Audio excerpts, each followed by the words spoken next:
I'm going to read a part from the Four Agreements. I have the soft cover and it's the top of page 31. I think in the hardback it is the top of page 35. I'm just showing a slideshow of some pictures that are on my Flickr account. Just not in the mood to be on camera tonight. Now let us see what the word impeccability means. Impeccability means without sin. Impeccable comes from the Latin peccatus, which means sin. The M in impeccable means without, so impeccable means without sin. Religions talk about sin and sinners, but let's understand what it really means to sin. A sin is anything that you do which goes against yourself. Everything you feel or believe or say that goes against yourself is a sin. You go against yourself when you judge or blame yourself for anything. Being without sin is exactly the opposite. Being impeccable is not going against yourself. When you are impeccable, you take responsibility for your actions, but do not judge or blame yourself. From this point of view, the whole concept of sin changes from something moral or religious to something common sense. Sin begins with rejection of yourself. Self-rejection is the biggest sin that you can commit. In religious terms, self-rejection is a mortal sin, which leads to death. Impeccability, on the other hand, leads to life. Being impeccable with your word is not using the word against yourself. If I see you on the street and I call you stupid, it appears that I'm using the word against you, but really I'm using my word against myself, because you're going to hate me for this, and your hating me is not good for me. Therefore, if I get angry and with my word send all of that emotional poison to you, I'm using the word against myself. If I love myself, I will express that love in my interactions with you, and then I'm being impeccable with the word, because that action will produce a like reaction. If I love you, then you will love me. If I insult you, you will insult me. If I have gratitude for you, you will have gratitude for me. If I'm selfish with you, you will be selfish with me. If I use the word to put a spell on you, you are going to put a spell on me. Being impeccable with your word is the correct use of your energy.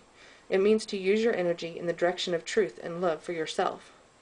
If you make an agreement with yourself to be impeccable with your word, just with that intention, the truth will manifest through you and clean all the emotional poison that exists within you.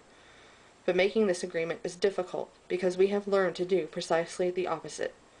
We have learned to lie as a habit of our communication with others, and more importantly with ourselves. We are not impeccable with the word. The power of the word is completely misused in hell.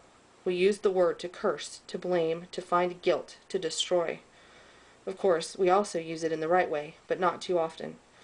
Mostly, we use the word to spread our personal poison, to express anger, jealousy, envy, and hate. The word is pure magic, the most powerful gift we have as humans, and we use it against ourselves. We plan revenge. We create chaos with the word. We use the word to create hate between different races, between different people, between families, between nations.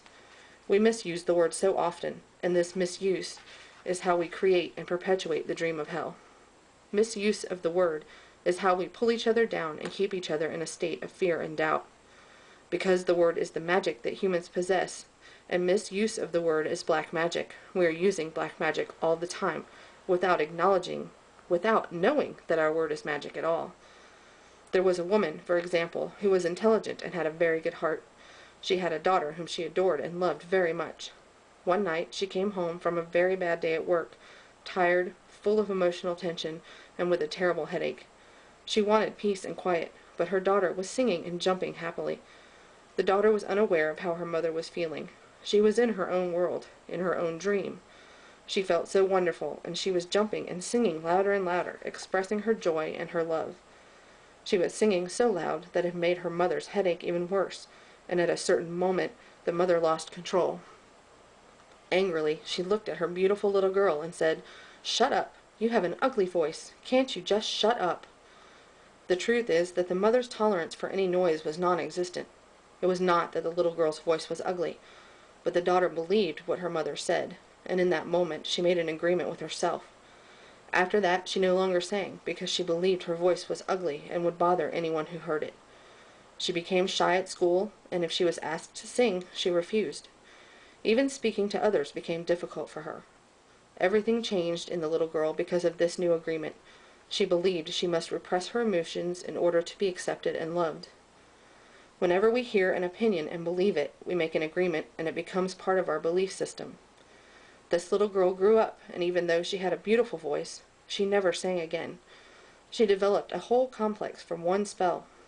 This spell was cast upon her by the one who loved her the most, her own mother.